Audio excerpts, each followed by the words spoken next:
Thank you बेटा। अच्छा बेटा, मैं उस पे आ रहा हूँ कि सर बुक लाइनिंग कहाँ से करनी है, कैसे करनी है, क्यों करनी है, मैं इस पे आ रहा हूँ। तो अभी आपने एक टारगेट बनाना है कि आपकी बुक लाइनिंग के एमसीक्यूज तो ज्यादा आएंगे, बनिस्बत किसके, कॉन्सेप्चुअल टेस्ट के और बनिस्बत किसके, न्यूमेरिकल के। इसका मतलब सर ये नहीं है कि हम आपको कॉन्सेप्ट ही नहीं देंगे, हम आपको कॉन्सेप्ट ही नहीं बताएंगे, हम समझाएंगे नहीं। देखिए, अब पढ़ाने का पैटर्न दो किस्म का होता है। एक पढ़ाने का पैटर्न क्या होता है कि बुक मैंने आपके सामने खोल दी है, बुक आपको नजर आ रही है, मुझे नजर आ रही है, मैं एक एक लाइन रीड कर रहा हूँ, आप लाइन मेरे साथ साथ पढ़ रहे हैं। सर बुक लाइनिंग हमारी अच्छी हो रही है, बुक की हमारी लाइनें पक्की हो रही हैं, सर बुक हमें पढ़ना आ रही है, बुक समझ में आ रही है। बेटा मैं बुक्स के ऊपर आ रहा हूँ, परेशान मत होइए अभी। ठीक है, तो सर हमें बुक पढ़ना आ रही है। लेकिन ये बड़ा बोरिंग वे, बड़ा बेकार अंदाज और बड़ा मतलब एक अच्छा तरीका नहीं होता पढ़ाने का। मतलब स्टूडेंट को मैं एंगेज नहीं रख सकते इसमें कि मैं बुक रीड करते जा रहा हूँ, बुक की चीज आपको समझाया जा रहा हूँ, नहीं। अच्छा सर, इसका दूसरा तरीका क्या है? अब अब इसका दूसरा तरीका क्या है कि किस तरह जाएंगे? हम अपने पढ़ाने के स्टैंडर्ड को वही रखते हैं जिस तरह पढ़ने में मजा आता है। मतलब हम आपको कॉन्सेप्ट से खेलेंगे, हम आपको चीजें पढ़ाएंगे, हम आपको चीजें बताएंगे, लेकिन उससे रेलिवेंट जो बुक रीडिंग है, वो बुक रीडिंग मैं आपको बताऊंगा कि बेटा ये फलां बुक के फलां पेज से फलां पैराग्राफ से ये आपने याद करना है, या आपने पढ़ना है, इसके आपने शॉर्ट नोट्स बनाने हैं। कुछ बुक लाइनिंग्स, काफी सारी बुक लाइनिंग्स मैं आपको प्रोवाइड करूंगा। अब वो किस तरह प्रोवाइड करूंगा कि भाई मैंने एक टॉपिक लिखा, लेट सपोज हाइब्रिडाइजेशन, एक मिसाल दे रहा हूँ, मैंने हाइब्रिडाइजेशन की टॉपिक रखा। अब हाइब्रिडाइजेशन का टॉपिक रखा, तीन चार जो हमारे पास बुक्स हैं बेटा, पंजाब बुक, फेडरल बुक, सिंटेक्स बुक बोर्ड, जो हमारी तीन मेन सोर्सेस ऑफ स्टडी है, ठीक है। इन तीन बुक्स को मैं अपने सामने रख के, इनके मैं उस टॉपिक के स्नैप्स लेके, तस्वीरें लेके, एक फाइल बना के आपसे शेयर करता जाऊंगा। तो जहां बच्चों को कंफ्यूजन होगी सर ये फला टॉपिक किस किस बुक से पढ़ना है, आप उस तस्वीर को खोल के, उस पिक्चर को खोल के, या तो उस पिक्चर को, मतलब उसमें स्नैप्स क्लियर होंगी, ऐसा नहीं है कि उसमें कुछ नजर नहीं आ रहा होगा, उसमें सब नजर आएगा, ठीक है, साफ सुथरा नजर आएगा, स्कैन्ड पिक्चर्स होंगी वो। ठीक है, तो आप या तो उनको पढ़ लीजिए, उनसे पढ़ के नोट्स बना लीजिए, नहीं तो उसके अंदर उस तस्वीर के साथ उसका रेफरेंस लिखा हुआ होगा कि ये बुक रीडिंग किस पेज की है, ये बुक, ये पिक्चर किस पेज की है, किस बुक की है। तो वो बुक अपने पास आप रख लीजिएगा, उस बुक को रख के आप उससे पढ़ लीजिएगा।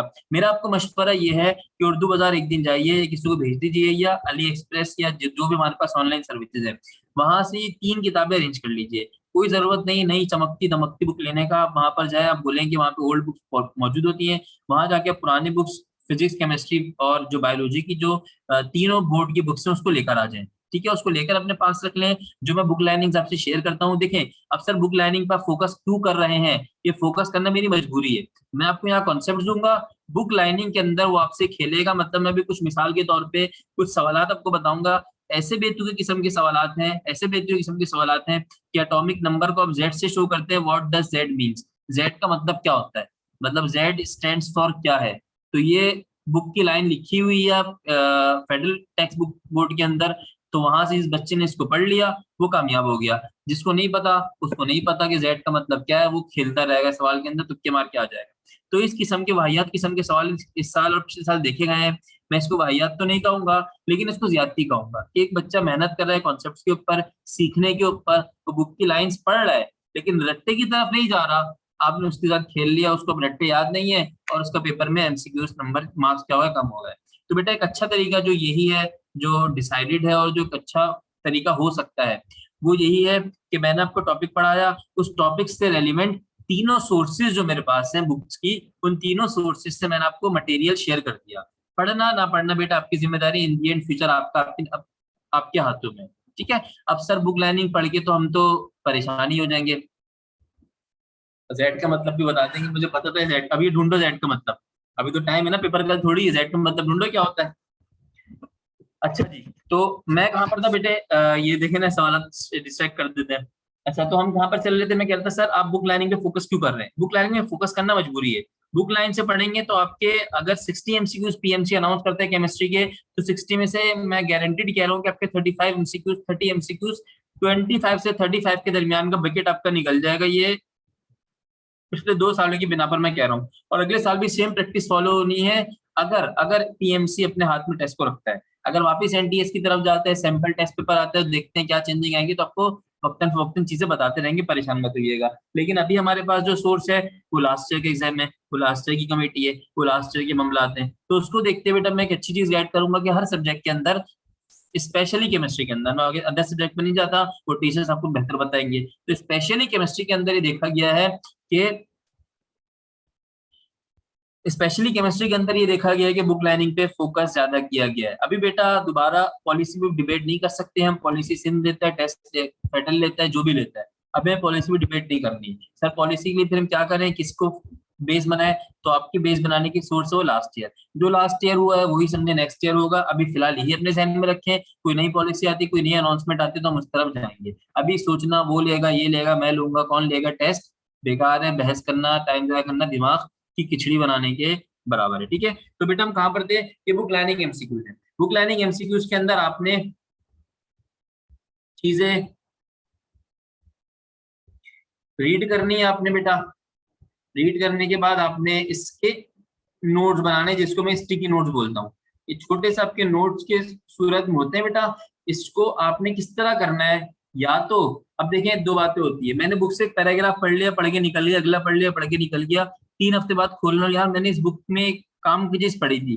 तो काम की चीज पढ़ने के दो रास्ते हैं, या तो आप पूरे पैराग्राफ को दोबारा से रीड आउट करें, या तो आप क्या करेंगे, जब आप पढ़ रहे थे उसी वक्त उस पेज, उस बुक के पेज के साथ आपने एक स्टिकी नोट स्टेप क्या नाम है स्टिक कर दिया, जो छोटे छोटे से होते हैं, पर उसमें आपने उस काम की बात लिख ली, उस टॉपिक से रेलिवेंट, उस पेज से रेलिवेंट, कि जब कल को रिवाइज करना है। देखिए बेटा, ना मैं इतना ज्यादा चैंपियन हूँ, ना आप इतना चैंपियन है कि एक चीज को एक बार पढ़ लिया ता कयामत आप कभी नहीं भूलेंगे। चीजें भूलती रहती है, रिकॉल होती रहती है, भूलती रहती है, रिकॉल होती रहती है। तो आपने भी इसी स्टेप से चलना है। टेस्ट में रिकॉल करना है, फिर प्रैक्टिस शीट सॉल्व करते हुए रिकॉल करना है।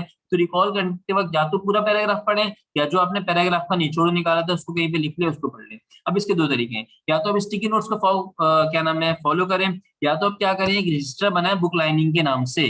क्या बोल रहा हूँ बेटे, एक रजिस्टर बनाए बुक लाइनिंग के नाम से। उस रजिस्टर के अंदर आप क्या करें, जो भी टॉपिक, जो भी चीज आप रीड करते हैं, जिस सोर्स से रीड करते हैं, जिस पेज से रीड करते हैं, रफली सा उसमें लिख लें, रफली सा लिख लें। कल को जब आप पेज रिवाइज करने जाएंगे, आपने रजिस्टर खोलना, आपने देखना हाइब्रिडाइजेशन का टॉपिक है, आपने लिखा पेज नंबर 48, एफटीबी से जाके पढ़ लो, वहां पे क्या लिखा था, वहां पे क्या हाईलाइट किया था।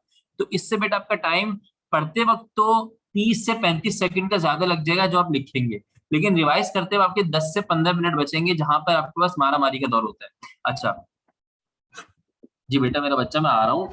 तो मैंने ये तो कहा था कि चीजें पहले थोड़ी सी अपने किस्सा क्लियर कर लें, फिर पढ़ने की तरफ भी आएंगे, पूरा साल ही हमने पढ़ना है। सही मेरा बच्चा, तो हम यहाँ पर आ जाएंगे। ये तो हमारे पास बुक लाइनिंग एमसीक्यूज हो गए, जिसको बेटा मैं अगेन मैं कह रहा हूँ कि बुक लाइनिंग के एमसीक्यूज को मैं क्यों इतना फोकस कर रहा हूँ, वो बच्चे जो इम्प्रूवर्स हैं, वो बच्चे जो आपके पास लास्ट ईयर से आ चुके हैं, वो आपको इस गम का बताएंगे कि ऐसा होता है। ठीक है, और जो फर्स्ट टाइम आए वो इसकी शायद अहमियत का अंदाजा नहीं लगा रहे। कॉन्सेप्ट्स पढ़ना आसान है, न्यूमेरिकल्स करना आसान है, ठीक है बेटा, लेकिन बुक लाइनिंग के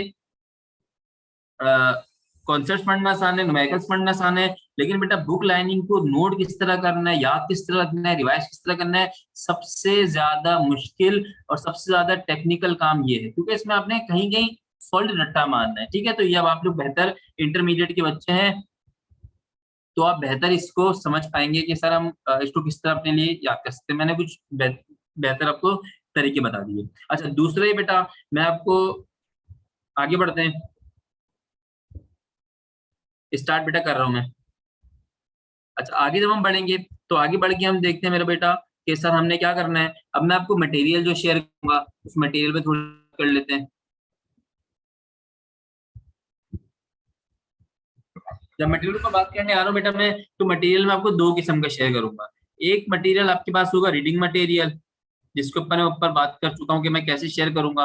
रीडिंग मटेरियल स्नैप्स लेके स्कैन करके बुक के सोर्सेज को या पेज नंबर्स को मैं आपको डिफाइन किया और बताया करूंगा, आपने उसको पढ़ना है। ठीक है बेटा, मैं आ रहा हूँ, मेरे सरमद मेरी जान, मैं आ रहा हूँ। रीडिंग मटेरियल, ठीक है। अच्छा, ये सेम प्रैक्टिस अभी, अब जो ये वाली कहानी है ना, ये एम ई कैट वालों के लिए भी आ गई। एम कैट वाले बस बहुत पढ़ा दिया उनको मैंने, बहुत समझा दिए। रीडिंग मटेरियल शेयर करूंगा। दूसरा बेटा, मैं आपको प्रैक्टिस शीट शेयर करूंगा, ये मटेरियल के अंदर आएगा। अब प्रैक्टिस शीट आपके पास पीडीएफ फॉर्म में होंगी, एक शीट आपके पास विदाउट आंसर होगी, उसको आपने सॉल्व करना है। कुछ टाइम के बाद, कुछ डिले के बाद आपको आंसर मिल जाएगा, उस आंसर को आपने फॉलो करना है। आंसर में कभी कभार गड़बड़ हो जाती है, कुछ मिसाल के तौर पे जिस मतलब टाइपिंग करवा रहा होता है, इससे मार्क करवा रहा होता है, तो वो कभी ऑप्शंस आगे पीछे हो जाते हैं। ठीक है, तो रीचेकिंग में भी नजर में नहीं आते। तो अगर कहीं मसले मसाइल आ रहे होंगे, तो अगर आप लोग पढ़ रहे होते हैं तो साथ साथ बताते रहेंगे, तो वो अपडेट होते रहेंगे। तो ये क़यामत प्रैक्टिस है जो अपडेट होती रहती है प्रैक्टिस शीट के अंदर। अच्छा, मैं आपको प्रैक्टिस शीट दूंगा। कोशिश मेरी ये होगी कि टॉपिक वाइज प्रैक्टिस शीट चले, टॉपिक वाइज से वर्किंग चल रही है। चैप्टर वाइज प्रैक्टिस शीट्स मिलेगी आपको, 2, 3, 4 प्रैक्टिस शीट्स मिलेंगी।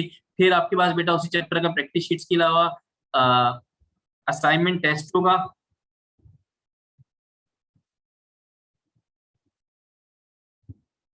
वो असाइनमेंट टेस्ट आपने देना होगा। असाइनमेंट टेस्ट की एक रिजल्ट रिपोर्ट बन रही होगी साथ साथ उसमें बेटा। फिर जो बच्चे सर बिलाल ने आपकी बात बताई है नहीं बताई है वल्लाह आलम, सर बिलाल को पता होगी। तो असाइनमेंट टेस्ट होगा, जो बच्चे बेटा इस असाइनमेंट टेस्ट में साथ नहीं दे पा रहे होंगे, हमारा नहीं चल पा रहे होंगे, तो इक्का दुक्का तिक्का वार्निंग के बाद बेटा उनको टाटा बाय बाय अल्लाह हाफिज कह दिया जाएगा। सही है, मेरी तरफ से तो अल्लाह हाफिज होंगे बच्चे। बाकी देखते हैं। अच्छा, इसके बाद बेटा आपके पास थोड़ा सा बात कर लेते हैं मेरे शहजादों, जो मेरे बैकग्राउंड के ईकेट वाले बच्चे हैं, जो नस्ट के लिए अपेयर होंगे, एनईडी के लिए अपेयर होंगे, आगे केयू के लिए अपेयर होंगे और अदर कराची पाकिस्तान यूनिवर्सिटीज के लिए अपेयर होंगे। तो बेटा उनके बारे में बात कर लेते हैं। जो प्योर एनईडी वाले बच्चे हैं जो ईकेट पढ़ेंगे बेटा, उनके लिए तो सीधी सीधी सी बात है, जिंदगी में अपने सिर्फ एसटीबी को सामने रखिएगा, सिंटैक्स बुक बोर्ड को, आपकी जिंदगी बन जाएगी। ठीक है, जो एनईडी वाले बच्चे हैं, एनईडी वाले बच्चे बेटा, उनके पास सिर्फ एक ही सोर्स है एसटीबी। इसकी बुक लाइनिंग भी पढ़नी है, अच्छे नंबर लेने हैं, इसकी बुक लाइनिंग की चीजें पढ़नी है, प्रैक्टिस शीट्स को सॉल्व करना है। एनईडी वाली जो प्रैक्टिस शीट्स होंगी उसको सॉल्व करेंगे तो आसानी से निकल जाएगा। एनईडी का टेस्ट एक आसान टेस्ट होता है, लेकिन इस आसान टेस्ट का मतलब ये नहीं कि आपने पढ़ाई लिखाई छोड़ देनी है। पढ़ेंगे तो आपके लिए आसान है, नहीं पढ़ेंगे तो बेटा ये भी आपके दर्द सर बन जाएगा। सही है, एनईडी वालों के लिए इतना कोई खास है नहीं, क्योंकि एनईडी ने अपने हाथ में टेस्ट लिया हुआ है, हर साल एक जैसे टेस्ट है, हर साल ही एक जैसा लेवल है, तो इसमें इतनी खास डिबेट नहीं है, इंशाल्लाह आप लोग आसानी से निकाल देंगे। जी बेटा, जो ईकेट वाले बच्चे उनको भी बुक लाइनिंग देखनी होती है। एनईडी के जो 2 सालों से ये सॉफ्टवेयर पे पेपर एग्जाम, वो क्या नाम है अपना, कंप्यूटर पे एग्जाम हो रहे हैं, तो उसमें याद रखिएगा कि इनको क्वेश्चन बैंक बनाना होता है। पहले तो वन शॉट में एक टेस्ट होता था, एक ही बार होता था, एक ही टेस्ट बनता था, तो उसमें एमसीक्यूज के लिए बहुत बड़ा बैंक होता था, वो कहीं से 25 सिलेक्ट कर लेते थे और आसान से एमसीक्यू से एक लेवल भर के एमसीक्यू दे देते। लेकिन अब हुआ क्या है कि कंप्यूटर बेस्ड टेस्ट हुआ है, 2 टेस्ट हुए हैं, तो उनको एक बड़ा क्वेश्चन बैंक बनाना था, जिसकी वजह से एनईडी वालों ने भी इस साल बुक लाइनिंग्स पर काम किया है, बुक लाइनिंग्स टाइप के एमसीक्यूज बनाए हैं। अब अगले साल की पॉलिसी, अगेन वही पॉलिसी हमारे ध्यान में होगी जो लास्ट ईयर गुजर चुका है। कोई नई पॉलिसी डिफाइन होती है तो हम उस पर आएंगे। सही है, तो अभी एनईडी वालों की भी बुक लाइनिंग्स पढ़नी, क्या पढ़नी मैं बताऊंगा, परेशान मत होइए। ठीक है बेटा। अच्छा, जो नेस्ट वाले बच्चे बैठे हैं, नेस्ट वाले जो भी शहजादे शहजादियां हैं बेटा, वो नेट 3 के लिए तैयार होंगे इंशाल्लाह। और उनके लिए जो है वो फेडरल बोर्ड का पूरा पूरा सिलेबस है। फेडरल बोर्ड से ना सीधा हाथ पे झांकना है, उल्टे हाथ पे झांकना है, तो इंशाल्लाह वो अपने पेपर को अच्छे से क्लियर कर लेंगे। सही है सर, आपने एमकेट पे सारा टाइम लगा दिया और ईकेट पर हमें थोड़ा सा बताया है। तो बेटा मैंने कहा था कि एमकेट की गुफ्तगू है, जनरल गुफ्तगू है, आप सबने उसी तरह से फोकस करना है, प्रैक्टिस शीट्स को वैसे सॉल्व करना है, मटेरियल को वैसे स्टडी करना है। हर किसी को अपनी अपनी सोर्सेज का आइडिया है, लेकिन जो सबसे ज्यादा नंबर ऑफ सोर्सेज है वो एमकेट के अंदर आती है। तभी मैंने एमकेट को पहले स्टार्ट किया, थोड़ा सा ब्रीफली बता दिया अपने क्या करना है। सही बेटा, ये छोटा मोटा सा इंट्रोडक्शन था जो जिस पर हमने थोड़ा सा काम कर लिया।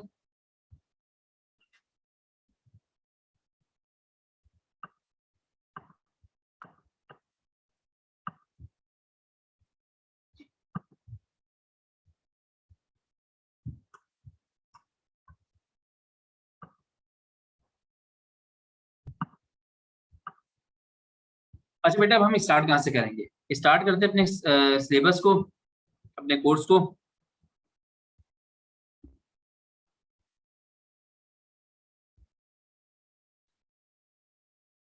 नेक्स्ट के लिए कुछ बच्चे परेशान हो रहे हैं बेटा, वो स्टूडेंट जिनका सिंटैक्स बुक बोर्ड का बैकग्राउंड है, जो एसटीबी का बैकग्राउंड रखते हैं, मेरे जैसे बैकग्राउंड रखते हैं, तो नस्ट के लिए अपेयर होना चाहते हैं, तो परेशान मत होइए। नस्ट के लिए जो फेडरल बोर्ड के टॉपिक्स हैं वो आपके एमडी कैट का भी पार्ट है, वो आपको भी पार्ट है, तो वो सारे टॉपिक्स इंशाल्लाह आपको कवर कराए जाएंगे। उसकी तैयारी इंशाल्लाह आपकी हो जाएगी, उसके पास पेपर्स, उसके एमसीक्यूज आपको सॉल्व कराए जाएंगे, परेशान मत होइए, वो सारी चीजें सॉल्व कराई जाएंगी। आप नस्ट वाले होगा, एमकेट वाले होगा, वो एक ही कश्ती के सवार हैं, उनको भी फेडरल बोर्ड के टॉपिक्स पढ़ाने हैं, पंजाब बोर्ड के टॉपिक पढ़ाने हैं, आपको ही पढ़ाने, तो वो एक कॉमन टॉपिक्स है, उसको कोई परेशानी की बात नहीं, वो टेंशन की बात नहीं है। ठीक है, जो ई कैट वाले बच्चे जो प्रॉपर फॉर एनईडी प्रिपरेशन कर रहे हैं, तो वो थोड़ा सा एक्स्ट्रा भी सीख लेंगे तो फायदा है। कहीं से एनईडी ने घुमा फिरा दिया, कुछ परेशान कर दिया, तो आप उसको आसानी से अटेम्प्ट करने काबिल होंगे। सही बेटा, तो इसमें परेशान मत होइएगा, सर हम एक्स्ट्रा पढ़ लेंगे। कम पढ़ना नुकसानदेह होता है, लेकिन 2 सीढ़ियां ज्यादा कवर कर लेंगे, थोड़ा सा ज्यादा पढ़ लेंगे तो ये नुकसान नहीं देगा कभी ना कभी, और बल्कि टेस्ट में फायदा देगा। ठीक है, यूटी लाहौर के लिए बेटा सेम सेम पैटर्न है जो हम पीटी पे पढ़ रहे हैं।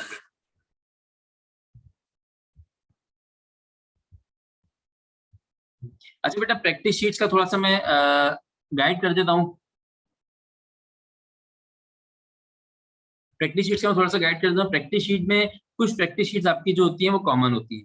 कॉमन मतलब वो हर पेपर के लिए, हर बोर्ड के लिए वो सेम होती है, एक जैसी होती है, जिसपे डिस्टिंक्शन करना इतना मतलब कुछ टॉपिक्स ऐसे होते हैं जो हर बोर्ड के लिए होते हैं और तकरीबन कम बेश एक जैसे होते हैं, तो कुछ प्रैक्टिस शीट्स कॉमन होती है। लेकिन कुछ प्रैक्टिस शीट्स होती है वो स्पेसिफिक होती है।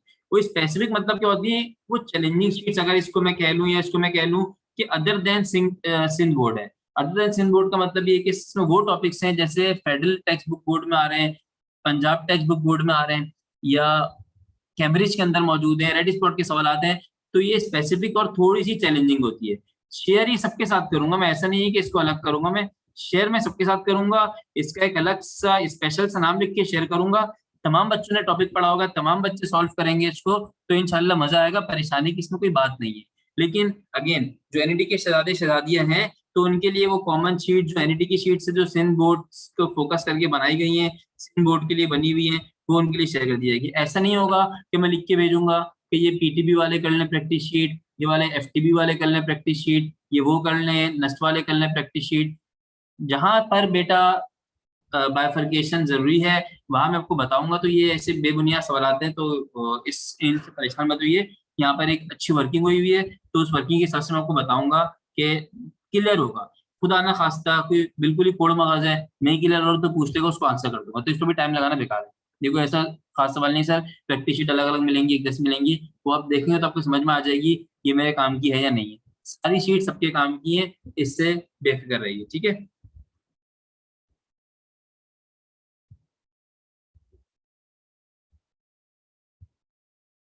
अच्छा बेटे, अब हम स्टार्ट करते हैं जल्दी जल्दी, टाइम थोड़ा सा ज्यादा हो गया है।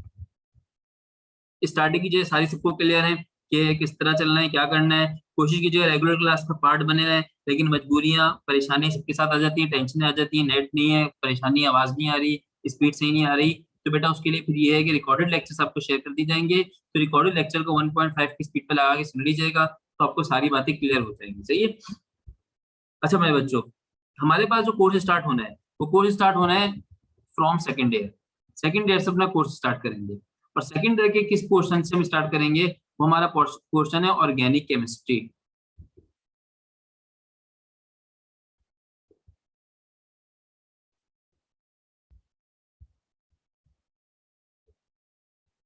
अच्छा, ऑर्गेनिक केमिस्ट्री जो हमारे पास सेकेंड ईयर का पोर्शन है, वो एक बड़ा मजेदार पोर्शन है, आसान पोर्शन है, जिसको हम अच्छे से कवर कर लेंगे। कॉन्सेप्ट है इसके अंदर, अच्छे भले मजेदार कॉन्सेप्ट है, इसको आप पढ़ेंगे तो एंजॉय करेंगे, मजा आएगा, समझ में आएंगे इंशाल्लाह। अच्छा, ये जो पोर्शन है बेटा, इसमें से पेपर का एमसीक्यूज जो है वो एक बल्क में बनते हैं, और बहुत अच्छे टिपिकल एमसीक्यूज बनते हैं, जिसको निकालना कभी कभार तो बहुत आसान हो जाता है, कभी कभार निकालना बहुत अजियत बन जाता है जहन में, या पेपर के टाइम पे। तो इसको वही बच्चा कर सकता है जो इसको एक तरह से मैथ समझ के पढ़ेगा। जहां पर आपने इसको मैथ समझना शुरू कर दिया, वहां पर आप इसके इक्वेशन से खेलना समझ जाएंगे और आसानी से निकाल देंगे। जहां पर आपने इसको केमिस्ट्री ले लिया, वहां पर आप फंस जाएंगे। तो ये एक अच्छा तरीका ऑर्गेनिक केमिस्ट्री को पढ़ के समझ के पढ़ने का। कुछ बच्चे आप में से ऐसे होंगे बेटा जो रेगुलर सेकेंड ईयर पढ़ रहे हैं, तो उन्होंने ऑर्गेनिक केमिस्ट्री स्टार्ट नहीं की हुई, तो सर हमने स्टार्ट नहीं की हुई, तो क्या हमको समझ में आ जाएगा? जी बेटा, मैं एक चीज को बिल्कुल बेसिक से लेके जा रहा हूँ, और जब बेसिक से लेके जाऊंगा तो तमाम बच्चे सब मेरे लिए बराबर हैं, चाहे वो इम्प्रूवर हैं, चाहे वो नए हैं, चाहे वो बच्चे जो ऑर्गेनिक केमिस्ट्री स्टार्ट कर चुके हैं, चाहे वो बच्चे जो ऑर्गेनिक केमिस्ट्री स्टार्ट नहीं करें। ठीक है। तो तमाम के तमाम बच्चे इक्वल हैं, तमाम के तमाम बच्चों को परेशान होने की जरूरत नहीं है, बार बार कहने की जरूरत नहीं है, सिर्फ बेसिक से चलिएगा।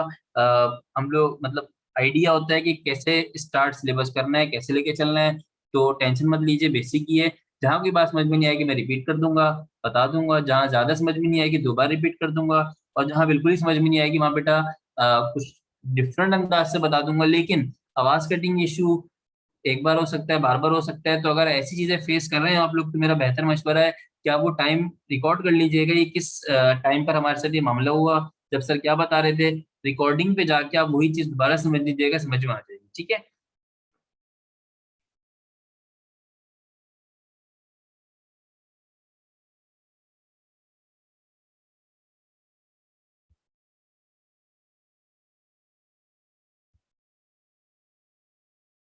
एक बेसिक से इंट्रोडक्शन है आपके पास केमिस्ट्री का।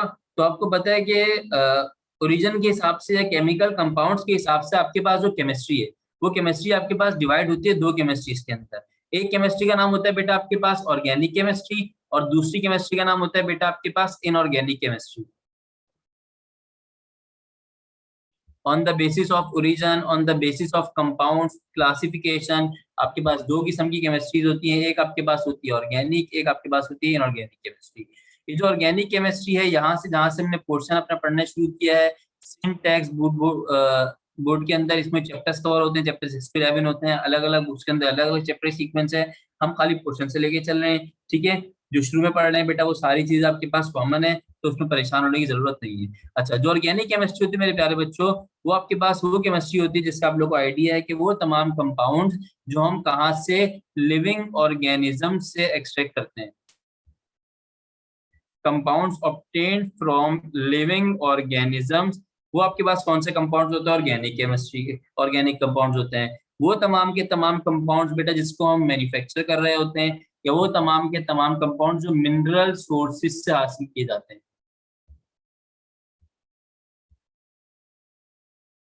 वो बेसिकली कौन से कंपाउंड्स होते हैं आपके पास, इनऑर्गेनिक कंपाउंड्स होते हैं, ठीक है।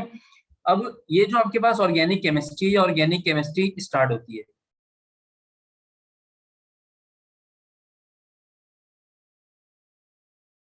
इसके बारे में बहुत सारी थ्योरीज थी।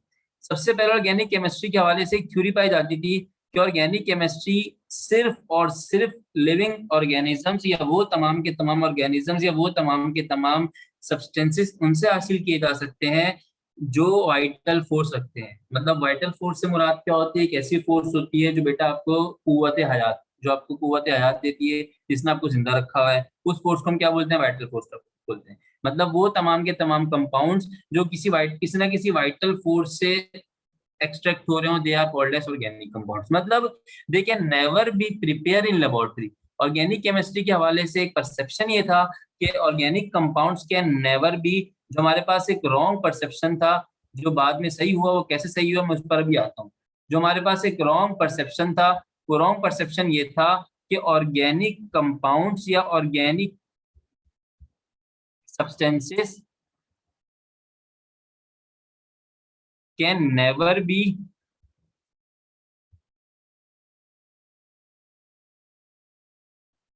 prepared in laboratory। लेबोरेटरी में प्रिपेयर नहीं कर सकते, ठीक है। मतलब ये आपके पास खाली किसी ना किसी ऐसे चीज से आएंगे जो वाइटल फोर्स रखती होगी। वाइटल फोर्स थ्योरी से मुराद क्या होती है,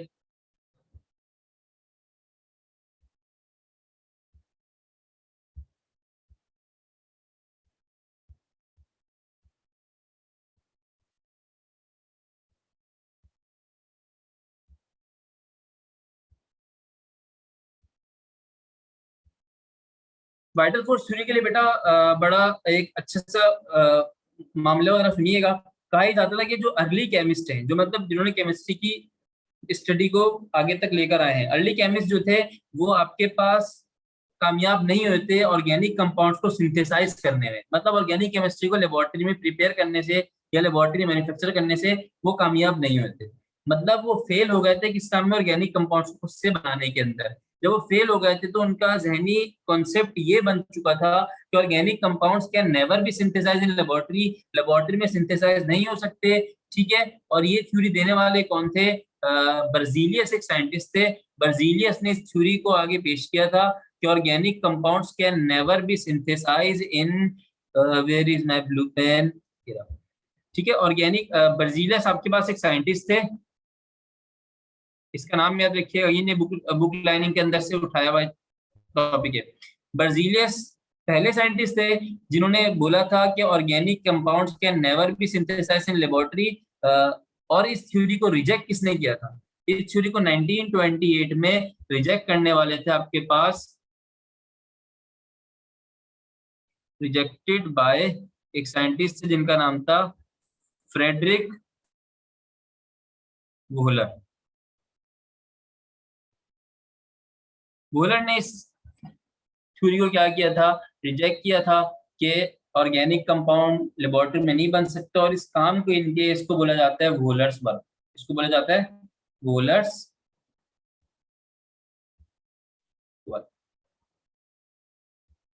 अभी वोलर्स पर क्या था बेटा, वोलर एक आपके पास अपनी केमिस्ट्री की लेबोरेटरी के अंदर एक्सपेरिमेंट कर रहे थे, और उनका जो एक्सपेरिमेंट था वो एक्सीडेंटली तौर पे एक ब्रिलियंट रिजल्ट की तरफ ले गया था। एक्सीडेंटली तौर पे मतलब उनका कोई टारगेट नहीं था, उनका कोई ऑब्जेक्टिव नहीं था।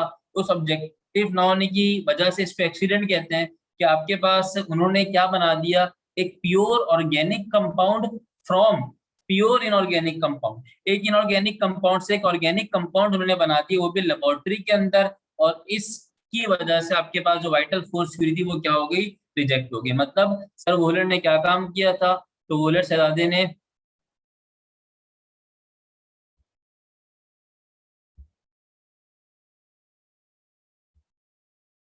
Formed urea in laboratory from ammonium from ammonium cyanate NH4CnO। एक प्योर इनऑर्गेनिक कंपाउंड से एक प्योर ऑर्गेनिक कंपाउंड उन्होंने बना लिया था। तो कैसे बनाया था बेटा, उसकी जो इक्वेशन आती है वो क्या आती है, NH4CnO। ये आपके पास एक क्या था, प्योर इनऑर्गेनिक कंपाउंड था जिसको अमोनियम साइनेट बोलते हैं। इसको इन्होंने क्या किया था बेटा, बॉयल किया था। बॉयल करने के नतीजे में एक प्योर ऑर्गेनिक कंपाउंड बना लेते हैं जिसको हम क्या पढ़ते हैं बेटा, यूरिया के नाम से याद रखते हैं। NH4COO और NH, ठीक है। This compound is called as urea. तो एक प्योर और इनऑर्गेनिक कंपाउंड से प्योर ऑर्गेनिक कंपाउंड बनाने के बाद वोलर ने क्या कर दिया, वाइटल फोर्स थ्योरी को रिजेक्ट कर दिया और कहा कि organic compounds can prepared in laboratory. और इसके बाद फिर 30 मिलियन के करीब कुछ कंपाउंड से जो आपके पास क्या हुए थे, बनते गए थे और बनते गए थे, ठीक है। अब सर व्हाट इज यूरिया, ये क्या है, यूरिया क्या है। तो बेटा यूरिया के बारे में सुन लीजिएगा। यूरिया आपके पास एक क्या होता है, यूरिया बेसिकली एक वेस्ट प्रोडक्ट होता है मेटाबॉलिज्म का, और ये एक्सक्रीट होता है थ्रू यूरिन, ठीक है। Hence it is a typical organic compound. तो यूरिया के हवाले से ये बात आपको पता होनी चाहिए। It is a waste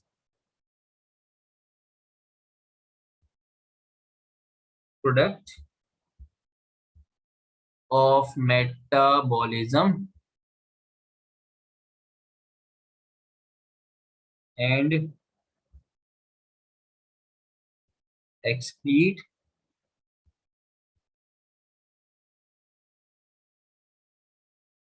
through urine, hence it is a typical organic compound। और ये आपके पास क्या है, typical organic compound.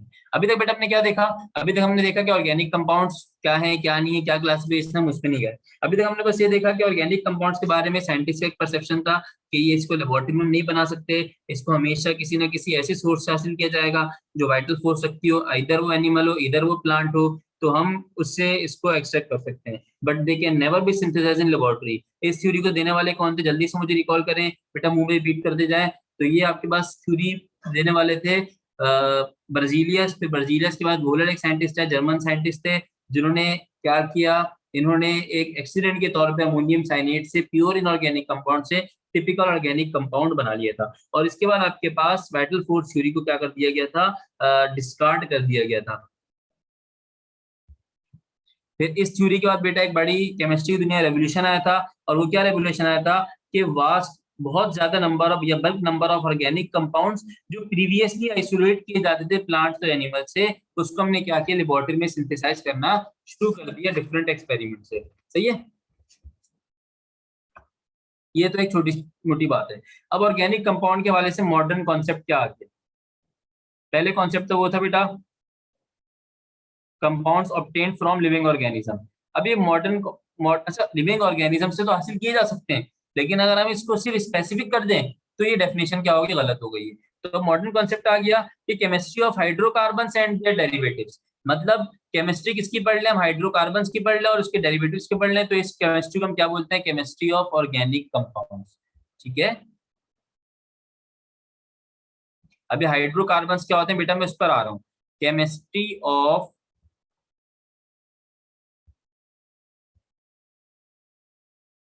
Hydrocarbons and their. बेटा जो जो बच्चे मुझसे सवाल पूछ चुके हैं वो जरा सवाल को एक बार दोबारा रिकॉपी कर लीजिएगा। मैं क्यूए सेशन रखूंगा तो वहां पेश करते रहिएगा सवाल, मैं एक एक करके आंसर देता रहूंगा। अभी कुछ सवाल मेरी नजर से निकल रहे हैं, ठीक है। Chemistry of hydrocarbon and their derivatives is called as organic chemistry. अब हाइड्रोकार्बन के अंदर क्या आता है? हाइड्रोकार्बन के अंदर बेटा दो ही चीजें आती है जो अपने नाम से बता रही है। हाइड्रोकार्बन के अंदर आता है हाइड्रोजन, और दूसरी चीज क्या आती है बेटा आपके पास? कार्बन आती है। तो ऑर्गेनिक कंपाउंड्स की जो जान है वो क्या है? हाइड्रोकार्बन से हाइड्रोजन और कार्बन। सबसे काम की बात बेटा मैं बच्चों ने सीखनी क्या है? वो क्या सीखनी है कि जब भी आपको जिंदगी में ऑर्गेनिक कंपाउंड मिल गया, जब भी आपको जिंदगी में क्या मिल गया? ऑर्गेनिक कंपाउंड मिल गया, तो इसका मतलब क्या है? आपको लाजमी वहां पे क्या नजर आएगा? कार्बन नजर आएगा। वहां लाजमी आपको क्या नजर आएगा बेटा? कार्बन नजर आएगा। बट कार्बन के लिए कोई रिस्ट्रिक्शन नहीं है कि वो हर हाल में ऑर्गेनिक हो। कार्बन के लिए कोई रिस्ट्रिक्शन नहीं है कि वो हर हाल में ऑर्गेनिक हो, लेकिन अगर कोई कंपाउंड ऑर्गेनिक है तो उसमें क्या आ रहा होगा बेटे? कार्बन आ रहा होगा। मैं जरा सवाल को रिपीट करता हूँ, बात को रिफ्रेश करता हूँ, एग्जाम्पल समझे। मैं कहता हूँ कि आपके पास orange, orange is a fruit. ये ऑरेंज एक फ्रूट है, ठीक है। But every fruit is not orange. Fruit तो मल्टीपल किस्म के हो सकते हैं। फ्रूट तो बनाना भी हो सकता है, गावा भी हो सकता है, मतलब मल्टीपल फ्रूट्स हो सकते हैं। तो फ्रूट के लिए पाबंदी नहीं है कि वो ऑरेंज हो। ऑरेंज के लिए पाबंदी है कि बेटा वो क्या है? एक फ्रूट है। तो इस बात को इस मिसाल से समझे कि orange is a fruit but every fruit is not a orange, ठीक है। अब जरा आइए इस बात पे कि ऑर्गेनिक कंपाउंड्स कंटेन्स कार्बन, और organic compound contains carbon but every carbon is not organic. मतलब सर क्या मतलब कह रहे हैं? एक्सेप्शन जरा सुनिएगा प्यारे बच्चों। एक्सेप्शन ये है कि यहाँ भी तो कार्बन आ रहा है सर, यहाँ भी तो कार्बन आ रहा है सर, यहाँ भी तो कार्बन आ रहा है सर, यहाँ भी तो कार्बन आ रहा है। तो क्या ये ऑर्गेनिक नहीं है? नहीं बेटा, they are not organic compound. मतलब ऑर्गेनिक कंपाउंड में कुछ एक्सेप्शन है कि हर कार्बन कंपाउंड ऑर्गेनिक है विद फ्यू एक्सेप्शन। और फ्यू एक्सेप्शन क्या है? कि carbon monoxide, carbon dioxide, carbonates, bicarbonates, carbides, carbon disulphides, they are not organic. ये कौन से नहीं होते? ऑर्गेनिक नहीं होते, ठीक है। एक मिनट बेटा पानी पी लूं।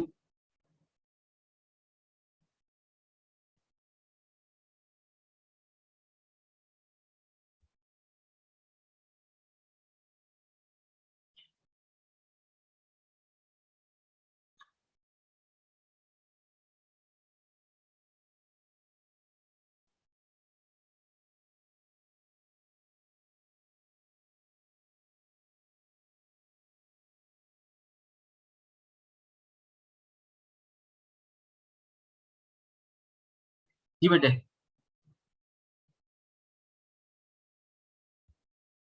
बेटा जो मैं लिख रहा हूँ इसके नोट शेयर कर दूंगा, परेशान मत होइए। अच्छा सर, अब ये है कि सर हाइड्रोजन भी तो होता है, सिर्फ कार्बन कार्बन तो नहीं होता। तो बेटा मैंने क्या बोला है कि मैंडेटरी कौन है? कार्बन आप मैंडेटरी हो। ऑर्गेनिक के लिए कार्बन क्या है हमारे पास बेटा? मैंडेटरी पार्ट है, लाजमी है। Hydrogen is just for the support of carbon. Hydrogen सिर्फ कार्बन को सपोर्ट दे रहा है, क्योंकि कार्बन की वैलेंसी क्या है? 4 के बराबर है। इस 4 को बैलेंस करने के लिए जो बंदा है वो कौन है बेटा? हाइड्रोजन है। और मिला जुला के क्या बन जाता है? हाइड्रोकार्बन बन जाता है। लेकिन अगर कार्बन की वैलेंसी कोई और पूरी कर रहा है तो इस कार्बन को हाइड्रोजन की नीड नहीं होगी। मतलब सर क्या कहना चाह रहे हैं? मैं कहना चाह रहा हूँ कार्बन के चारों तरफ क्लोराइड लग गया तो ये CCl4 बन जाएगा। ये क्या बन जाएगा? CCl4। अब जब ये CCl4 बन जाएगा तो ये है तो ऑर्गेनिक, लेकिन इसमें हाइड्रोजन तो नहीं आ रहा। तो hydrogen is just for carbon, या कार्बन को पेट भरने के लिए हम हाइड्रोजन को लगाते हैं। ये बात आगे जाके आपको समझ में आ जाएगी। तो मैंडेटरी पार्ट कौन है? कार्बन। सही है। तो हाइड्रोजन तो समझ में आ गया सर, हाइड्रोजन की जरूरत क्या है। अब सर ये डेरिवेटिव्स का मतलब क्या होता है? डेरिवेटिव्स का मतलब ये होता है कि बेसिक बंदा कौन है? कार्बन और हाइड्रोजन है। अब कार्बन हाइड्रोजन के अलावा अगर ऑर्गेनिक कंपाउंड के अंदर कोई चीज आ रही है तो उसका शुमार होता है इन डेरिवेटिव्स के अंदर। सर कार्बन हाइड्रोजन के अलावा कोई चीज आ रही है, मकसद बेटा यहाँ पर हम देख रहे हैं यूरिया हमारे सामने मौजूद है, ठीक है। ये यूरिया हमारे सामने लिखा हुआ है। अब इस यूरिया में कार्बन और हाइड्रोजन तो है, लेकिन साथ में ऑक्सीजन भी है, साथ में नाइट्रोजन भी है। तो they are called as derivative organic compound. ये सिंपल ऑर्गेनिक कंपाउंड से नहीं है। सिंपल ऑर्गेनिक कंपाउंड्स कौन कौन से होते हैं? अल्केन, अल्कीन और अल्काइन। सर ये क्या बातें कर रहे हैं, परेशान मत होइए, सिर्फ इस बात पे फोकस रखें कि हाइड्रोकार्बन और डेरिवेटिव्स में क्या फर्क है, बस इस पे फोकस रखें, ठीक है। अच्छा, जो बच्चे अभी तक थोड़ा टेंशन में, जिन्होंने ऑर्गेनिक केमिस्ट्री अपने पोर्शन में सिलेबस में कवर नहीं की, तो उनसे मेरी एक हम्बल रिक्वेस्ट है कि वो जरा लेक्चर्स को तमीज से सुनते रहिए। इस आशे में मत रहिए कि जब सेंटर में कोचिंग में फला टीचर शुरू करेगा तब हम इसको रिकवर कर लेंगे। नहीं बेटा, आपने इस अप्रोच से चलना है कि जब वो पढ़ाएंगे तो हम और अच्छा अपनी चीज को इनहेंस कर लेंगे, ये नहीं कि उसी वक्त पढ़ेंगे। कुछ बच्चे बेटा कह रहे हैं ऑर्गेनिक से, कुछ कह रहे हैं ऑर्गेनिक से, तो मैं इसमें बीच में खिचड़ी बन जाऊंगा। एक कोर्स पैटर्न स्टार्ट करने का तरीका होता है, उस तरीके पे चल रहे हैं, इंशाल्लाह हमेशा कामयाब होंगे आप लोग भी, परेशान मत होइए, ठीक है। तो कुछ बच्चे कह रहे हैं सर इनऑर्गेनिक से स्टार्ट है, कुछ कह रहे हैं ऑर्गेनिक से, कुछ शरारती शरारती कह रहे हैं फर्स्ट ईयर से है। तो बेटा हर किसी की ख्वाहिश को नहीं देखा जा सकता, एक कोर्स का सिलेबस डिजाइन होता है, उस सिलेबस पे चलेंगे तो टाइम पे चीजें भी कवर होंगी और चीजें समझ भी अच्छे से आएंगी। अगेन उन बच्चों के लिए जिन्होंने कुछ नहीं पढ़ा हुआ, तो बेटा ये वो चीजें शायद आपके कोर्स टीचर जब सिलेबस में पढ़ा रहे होंगे तो इतना स्लो लेके नहीं जाएंगे। तो ये सोच के मत बैठे, अगर आप पहले से अपने जहन साजी कर लेंगे नहीं हम नहीं पढ़ी हुई तो हमें समझ में नहीं आएगी, तो बेटा मैं जो भी मगज लड़ा लूं आपके साथ नहीं समझ में आएगी। अगर आपके जहन में ये चल रहा है, अगर आपके जहन में ये कि हमारे पास एक अच्छा चांस है, अभी भी सीख लेंगे, बाद में भी सीख लेंगे, ठीक है, तो वो बच्चे बेटा मेरे हिसाब से बहुत अच्छे बच्चे हैं।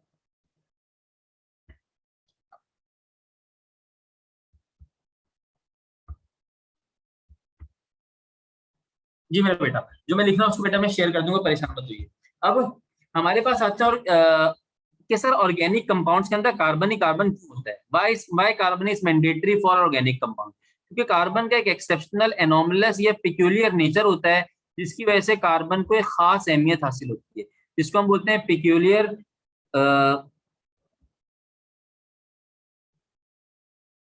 Nature of carbon. ये फीचर्स ऑफ कार्बन के अंदर आ गया हूं मैं, कार्बन के फीचर्स है।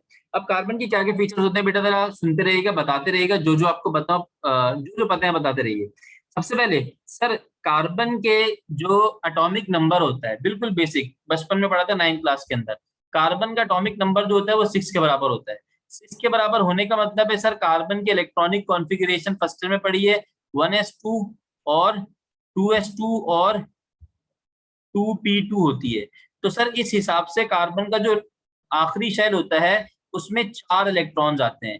आखिरी शेल में 8 इलेक्ट्रॉन्स की रिक्वायरमेंट होती है, कार्बन के पास 4 इलेक्ट्रॉन आते हैं। जब कार्बन के पास 4 इलेक्ट्रॉन आते हैं तो हम ये बात कह सकते हैं कि कार्बन इज टेट्रावेलेंट। कार्बन आपके पास क्या होता है? टेट्रावेलेंट होता है, मतलब इसकी 4 वैलेंसी होती है। अब बेटा पॉइंट देखते रहिएगा, कार्बन आपके पास क्या होता है? टेट्रावेलेंट होता है। अब इस टेट्रावेलेंसी की वजह से हमारे पास जो बॉन्ड्स की इकसाम होती हैं, वो बेसिक बॉन्ड्स की इकसाम 2 किस्म की होती हैं। कौन कौन सी होती है बेटा? एक आपके पास होता है आयनिक बॉन्ड, एक आपके पास होता है कोवलेंट बॉन्ड। ये वो बातें जो आपने बचपन में पढ़ी, जो मैं साइड में लिख रहा हूँ, आपको पता है, मैं रिकॉल करवा रहा हूँ खाली। आयनिक का मतलब होता है इलेक्ट्रॉन का transfer from one atom to another atom, एक इलेक्ट्रॉन नेगेटिव, दूसरा इलेक्ट्रॉन पॉजिटिव। कोवलेंट का मतलब इलेक्ट्रॉन की शेयरिंग, इलेक्ट्रॉन क्या हो बेटा? शेयर हो। अब कार्बन जब टेट्रावेलेंट होता है तो टेट्रावेलेंट होने की वजह से ये आयनिक बॉन्ड नहीं बनाता। क्यों नहीं बनाता? क्योंकि ना तो ये 4 इलेक्ट्रॉन लेने की एनर्जी रखता है, ना ये 4 इलेक्ट्रॉन अपने पास से निकाल सकता है। मतलब 4 इलेक्ट्रॉन ले भी नहीं सकता, 4 इलेक्ट्रॉन ये दे भी नहीं सकता, मतलब +4 -4 चार्ज नहीं आता इसके ऊपर। जब ये चार्ज नहीं आता तो carbon does not form ionic compound, carbon ionic compound नहीं बनाता। तो carbon focus to form covalent compound. Carbon कौन से कंपाउंड बनाता है बेटा? कोवलेंट कंपाउंड्स बनाता है।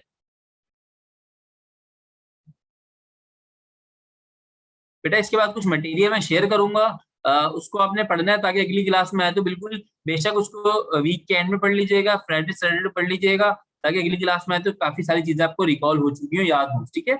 आगे आगे देखते हैं। कार्बन टेट्रावेलेंट है, कोवेलेंट नेचर रखता है, ठीक है। इसी तरह दूसरा ये है कि कार्बन का जो मेल्टिंग पॉइंट और बॉइलिंग पॉइंट होता है वो भी क्या होता है? लो होता है। कार्बन कंपाउंड से ज्यादा होता है, डायमंड हार्डेस्ट सब्सटेंस नोन है, लेकिन कार्बन का अपना मेल्टिंग पॉइंट और बॉइलिंग पॉइंट क्या होता है बेटा? कम होता है। आगे जाके देखते हैं, इसी तरह हम इसमें फर्दर देखते हैं, कार्बन की जो इलेक्ट्रोनेगेटिविटी होती है वो क्या होती है बेटा? मॉडरेट होती है। Sir what is electronegativity? तो इलेक्ट्रॉन खींचने की जो सलाहियत है उसको इलेक्ट्रोनेगेटिविटी कहते हैं। दो बंदों के दरमियान बिरयानी की प्लेट रख दी मैंने, ठीक है, अब कौन बिरयानी की स्पीड ज्यादा दिखा रहा है, तो उसकी इलेक्ट्रोनेगेटिविटी ज्यादा है।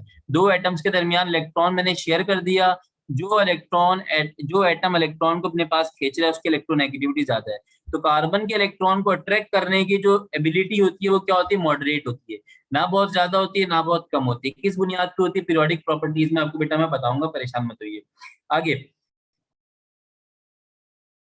कार्बन की एक प्रॉपर्टी है जो ऑर्गेनिक कंपाउंड के लिए गोल्डन प्रॉपर्टी है। उस प्रॉपर्टी को बेटा आप क्या बोलते हैं? कार्बन आपके पास कैटिनेशन परफॉर्म करता है। ये कैटिनेशन क्या होती है बेटा? इस कैटिनेशन की वजह से समझे इसको ऑर्गेनिक केमिस्ट्री के अंदर रुतबा मिला है।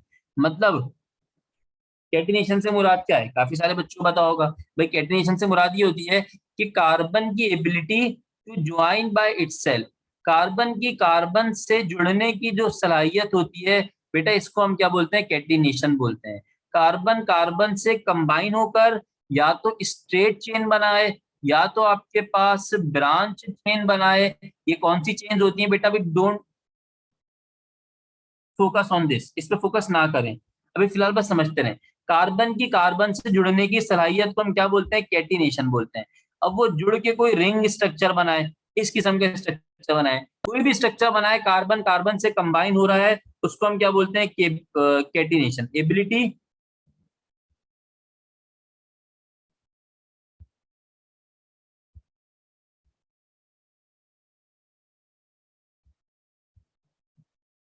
अपने आप से ज्वाइन होने की जो सलाहियत है उसको हम क्या बोलते हैं बेटा? कैटिनेशन बोलते हैं। To form long chains. अब इसमें बेटा 20 कंपाउंड, 30 कंपाउंड, 35 कार्बन एक साथ, 40 कार्बन आपस में क्या होगा? कंबाइन होगा किसी ना किसी स्ट्रक्चर में, तो ये क्या प्रॉपर्टी कहलाती है? कैटिनेशन कहलाती है। जिसके नतीजे में तीन किस्म की चेन्स बनती है। एक आपके पास बनती है straight chain. Types of chain का आगे देखते हैं इसको भी आगे। स्ट्रेट चेन, जिसको मैं क्या बोलता हूँ बेटा? अनब्रांच चेन, ठीक है। दूसरी आपके पास होती है ब्रांच चेन, इसके अंदर आपको ब्रांचेस मिलेंगी।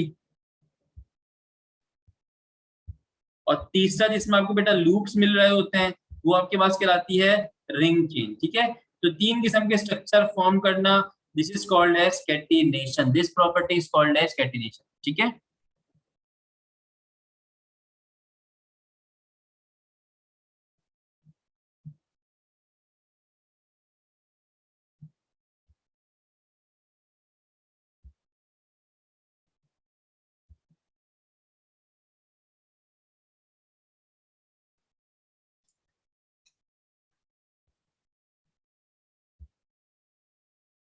अच्छा बेटे, अब इसमें क्या करना है हमने?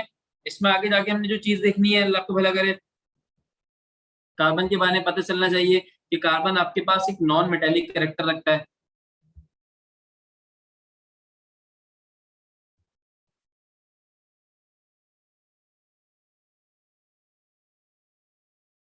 बेटा कार्बन से कितने ठीक है, तीनों टाइप्स चेन बेटा, तीनों टाइप्स की चेन में डिफाइन करूंगा, टेंशन मत लीजिए। कैसे पता चलता है ब्रांच है, कैसे पता चलता है ब्रांच है, सब बताऊंगा, परेशान मत होइए। कार्बन से कितने मैक्सिमम जुड़ सकते हैं, ये सवाल। तो बेटा इसका कोई आंसर किसी बुक में लिखा हुआ नहीं है कि कार्बन 100 जोड़ देगा, 200 जोड़ देगा, 300 के बाद कार्बन हिम्मत हार जाएगा। तो इसका कोई स्पेसिफिक आंसर नहीं है। ये मतलब जो जो इन्वेंशन होती रहती है केमिस्ट्री के अंदर, जो जो कंपाउंड्स आज तक इन्वेंट होते जा रहे हैं, तो इसमें कोई स्पेसिफिक नहीं है कि 100, 110, 120 पे कार्बन आगे हिम्मत हार जाएगा, सही है बेटे। तो ये एक लॉन्ग चेन बन जाती है। ऐसा भी नहीं है कि इन्फिनिट नंबर ऑफ कार्बन आगे जुड़ जाएंगे, नहीं।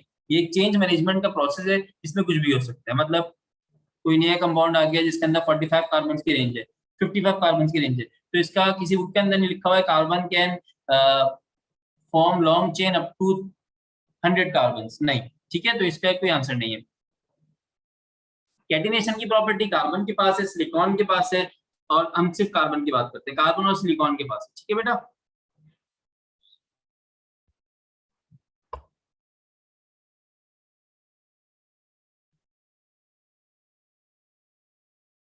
अब कार्बन के नेचर के बाद बेटा हमारे पास आती है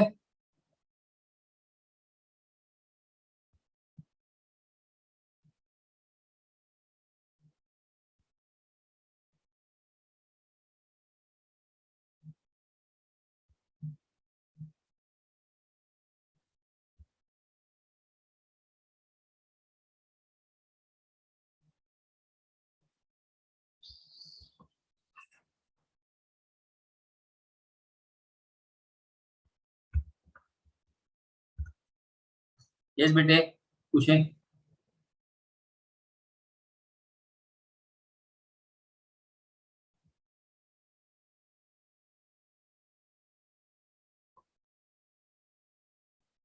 बेटे अगेन अभी मैं स्पेसिफिकली उस पे नहीं आ रहा कि इससे ये क्वेश्चन, इससे ये सवाल आ गया, उससे वो सवाल आ गया। जब क्वेश्चन टारगेटेड लेक्चर होगा तो उसमें मैं चीजें आपको बताऊंगा कि ये चीज इस तरह पेपर में पूछी जाएगी, सही है। अभी यहाँ पर आपको मैंने अगेन कहा कि पेपर में क्या पूछ सकता है, पेपर में कार्बन की प्रॉपर्टी से रेलिवेंट भी सवाल पूछ सकता है, पेपर में आपसे पूछ सकता है वाइटल फोर्स थ्योरी से रेलिवेंट भी सवाल, पेपर में आपसे ये पूछ सकता है बर्जीलियस ने क्या प्रोड्यूस किया था, वोलर ने क्या बनाया, वोलर ने जो एक्सीडेंटली प्रिपेयर किया था वो क्या, किससे क्या प्रिपेयर किया था। तो क्वेश्चन तो कहीं से भी आ सकता है, लेकिन जब क्वेश्चन ओरिएंटेड कोई टॉपिक होगा जहां बताऊंगा कि इसमें सवाल इस तरह पूछ सकता है, तो वहां बेटा मतलब ये जो चीजें बेसिक है, कुछ बच्चे बेसिक चीजों को हलवा समझ के उड़ा देते हैं कि सर ये वही रिवायती बात है, लेकिन पेपर में जब वो अच्छे अंदाज से पूछी जाती है तो सर के ऊपर से निकल जाती है। ठीक है, तो बेसिक पे फोकस करना जरूरी है ताकि आगे एक बिल्डिंग ब्लॉक बनता रहे और आप चीजों पे चढ़ते ना, आसानी से समझते रहे। ठीक है, कार्बन कोवेलेंट कंपाउंड क्यों है, तो बेटा मैंने कहा कार्बन के पास 4 इलेक्ट्रॉन लेने की या 4 इलेक्ट्रॉन देने की कैपेसिटी होती है, +-4 होती है। तो 4 इलेक्ट्रॉन कार्बन नहीं ले सकता, ना ही कार्बन 4 इलेक्ट्रॉन दे सकता है। मतलब ट्रांसफर का मतलब, एक इलेक्ट्रॉन दिया +1, 2 इलेक्ट्रॉन दिए +2, 3 इलेक्ट्रॉन का मतलब +3। मतलब बेटा इलेक्ट्रॉन देने के लिए, इलेक्ट्रॉन अपने न्यूक्लियस से आउट करने के लिए जो आपके पास एनर्जी लगानी होती है वो आयनाइजेशन पोटेंशियल होती है। कार्बन एक इलेक्ट्रॉन तो आउट कर देगा, दो तो आउट कर देगा, लेकिन तीसरे इलेक्ट्रॉन पे न्यूक्लियस इतना करीब आ जाएगा कि वो इलेक्ट्रॉन निकालने के लिए एनर्जी का बहुत बड़ा अमाउंट चाहिए, जो कार्बन नहीं लगा सकता, जो हम अप्लाई नहीं कर सकते, जिसकी वजह से कार्बन आयनिक कंपाउंड नहीं बनाता। कार्बन कौन से कंपाउंड बनाता है, कोवेलेंट कंपाउंड बनाता है, जिसमें चार्जेस नहीं आते बल्कि इलेक्ट्रॉन्स की क्या होती है, शेयरिंग होती है। आई होप की बात समझ में आ गई होगी।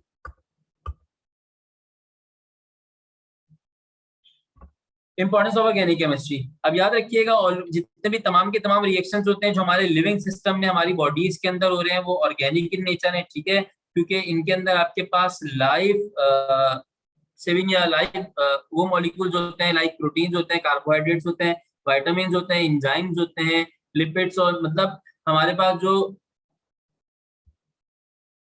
तमाम के तमाम रिएक्शंस हो रहे हैं।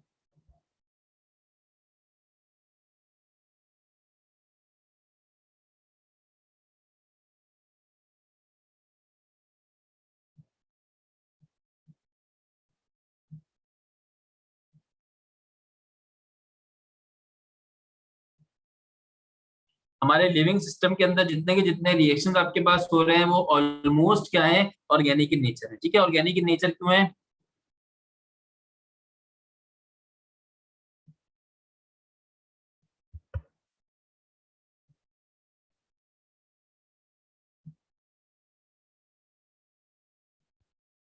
क्योंकि हमारे पास लाइफ जो मॉलिक्यूल्स हमारी बॉडी के अंदर मौजूद होते हैं वो proteins, nucleic acid, lipids, carbohydrate मौजूद होते हैं, तो दे ऑल आर ऑर्गेनिक। ठीक है, ये हमारे पास क्या होते हैं, तमाम के तमाम ऑर्गेनिक होते हैं। अल्लाह। अच्छा, अब एक छोटी सी बात पढ़ लेते हैं, ये छोटी सी बात एक जनरल केमिस्ट्री के अंदर आती है जो आगे आपके काम आएगी, तो जरा बात को समझिएगा। अगर मैं आपसे कहूं कि आपके पास बॉन्ड मेकिंग और बॉन्ड ब्रेकिंग क्या होती है, तो आप सर मुझे समझा देंगे क्या होती है बॉन्ड मेकिंग। सर दो एटम्स आपस में क्या हो जाए, जुड़ जाए, दो एटम्स आपस में कंबाइन हो जाए तो वो बॉन्ड मेक होता है। लेकिन अगर यही दो एटम्स आपस में क्या हो जाए सर, टूट जाए, अलग अलग हो जाए, इनके न्यूक्लियस आपस में क्या हो जाए, डिस्कनेक्ट हो जाए, तो सर ये बॉन्ड ब्रेकिंग होती है। ये बात तो समझ में आती है। बॉन्ड बनना, बॉन्ड टूटना क्या होता है, ठीक है। अच्छा, बॉन्ड बनना और जो बॉन्ड टूटना होता है वो किस किस्म का होता है, या इसको हम क्या बोलते हैं बेटा, कार्बन ही कार्बन नजर आ रहे हैं जिंदगी में, तो कार्बन की बात कर रहे हैं बेटा। ये कोई प्रैक्टिकल रिएक्शन नहीं है, मैं खाली बॉन्ड ब्रेकिंग और बॉन्ड मेकिंग समझा रहा हूँ। ठीक है, तो जो हमारे पास बॉन्ड ब्रेकिंग होती है, बॉन्ड का टूटना होता है, वो बॉन्ड का टूटना किस किस्म का होता है, वो जरा देखें। हमारे पास बॉन्ड के टूटने को बोलते हैं बॉन्ड फिजन। क्या बोलते हैं बेटा, बॉन्ड फिजन। अब हमारी जिंदगी में दो किस्म के बॉन्ड फिजन होते हैं। वो दो किस्म के बॉन्ड फिजन किस किस्म के होते हैं, जब भी आपके पास ऑर्गेनिक कंपाउंड्स रिएक्ट करते हैं तो आपके पास वो स्प्लिट होते हैं दो अंदाज में, वो टूटते हैं दो अंदाज में। वो जो दो अंदाज होते हैं टूटने के बेटा, एक को हम बोलते हैं, फर्स्ट को हम बोलते हैं होमोलाइटिक फिजन। ये आगे जाके बहुत जगह पर आएगा, तो आगे जाके बहुत जगह पर आएगा, तो इसको यहाँ पे समझ में आना जरूरी है। ठीक है, ये एक बेसिक सी चीज है, जनरल सी चीज है। एक आपके पास होता है होमोलाइटिक फिजन, और एक आपके पास कौन सा होगा सर? होमो है तो दूसरा ऑब्वियस सी बात है हेट्रो होगा। तो ये आपके पास कौन सा फिजन होता है? Homolytic fission. होमोलाइटिक फिजन के अंदर आपके पास क्या होता है कि जितने भी बॉन्डेड एटम्स होते हैं, अब जरा बेटा मेरी बात को समझिएगा, आपके पास जब दो कंपाउंड, आप दो एटम्स आपस में जुड़ गए, तो इन दोनों के न्यूक्लियस का आपस में कनेक्शन हो गया है, जिसकी वजह से इनके इलेक्ट्रॉन्स इलेक्ट्रॉन्स में शेयरिंग हुई हुई है, और ये एक दूसरे से बॉन्ड बना के बैठे हुए हैं। ठीक है, अब जब बॉन्ड ब्रेकिंग होगी, तो बॉन्ड ब्रेकिंग का मतलब सर ये अपने घर चले जाएगा, सर ये अपने घर चले जाएगा, ऐसे ही है। तो दो किस्म के जो फिजन होते हैं वो यही चीज डिफाइन कर रहे हैं कि कौन किस तरह अपने घर जाता है। एक होता है होमोलाइटिक फिजन, और दूसरा आपके पास होता है हेटेरोलाइटिक फिजन। सही है। अब होमोलाइटिक फिजन का मतलब क्या है कि जो बॉन्डेड एटम्स है, बेटा बॉन्डेड एटम से मुराद क्या है, जरा देखिएगा, बात को समझिएगा। मैं कहता हूं मेरे पास एक कंपाउंड बना हुआ है, उस कंपाउंड का नाम है H3C CH2। हाइड्रोजन मैं ऊपर लगा रहा हूं ताकि बात मजीद समझ में आ जाए। CH2, और आखिर में क्या मौजूद है? CH3 मौजूद है। अब जरा सुनिएगा मेरी बात को, ये जो कार्बन है, इस कार्बन का अपने इस वाले कार्बन से ही बॉन्ड बना हुआ है, इस वाले कार्बन से ही बॉन्ड बना हुआ है। मैं इस सब्सटेंस को क्या देता हूँ बेटा? हीट एनर्जी सप्लाई करता हूँ। क्या सप्लाई करता हूँ इसको मैं? हीट एनर्जी सप्लाई करता हूँ। हीट एनर्जी सप्लाई करने के नतीजे में, हीट एनर्जी सप्लाई करने के नतीजे में हो सकता है इन दो कार्बन का आपस में क्या हो जाए? बॉन्ड ब्रेक हो जाए। सर किन दो कार्बन का? मैं कहता हूं कि ये जो दो कार्बन है इनका आपस में बॉन्ड ब्रेक हो जाए।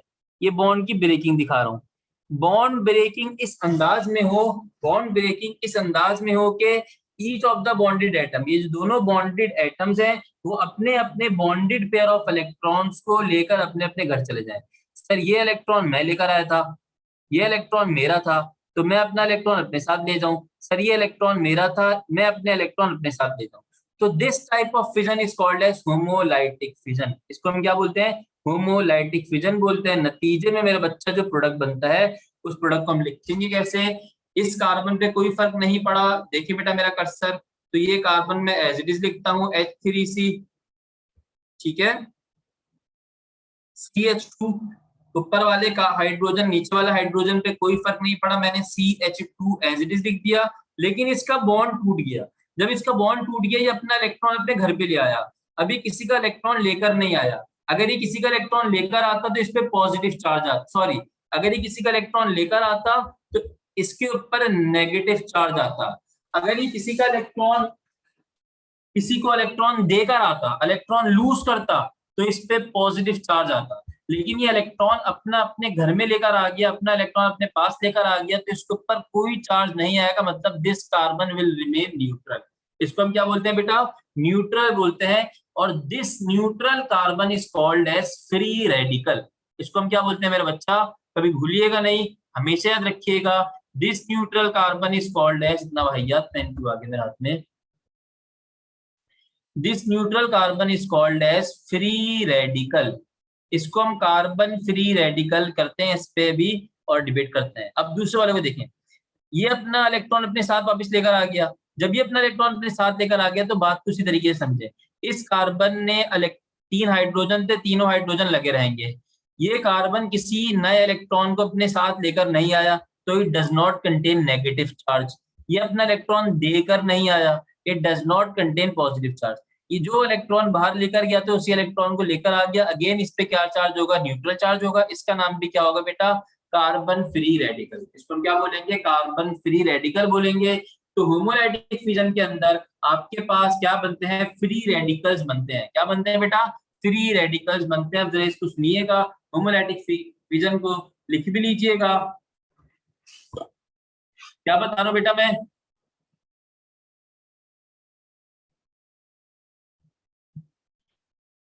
each of the bonded atoms takes their bonded pair of electron। ठीक है, इतनी सी बात है, इसको लिख लें। each of the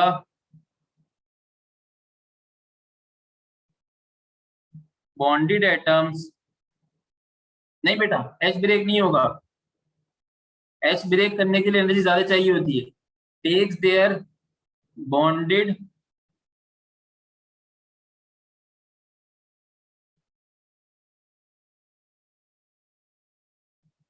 जो बॉन्डेड एटम्स है वो अपने अपने इलेक्ट्रॉन साथ ले जाएंगे तो होमोलैटिक फिजन होगा। जल्दी से बेटा हेटेरोलैटिक फिजन की बात कर लेते हैं, उस पर कोई चीज रह जाएगी तो उसमें समझ में आ जाएगी। इधर देख, इधर फोकस कर लें। अगर हम बात करें बेटा हेटेरोलैटिक फिजन की,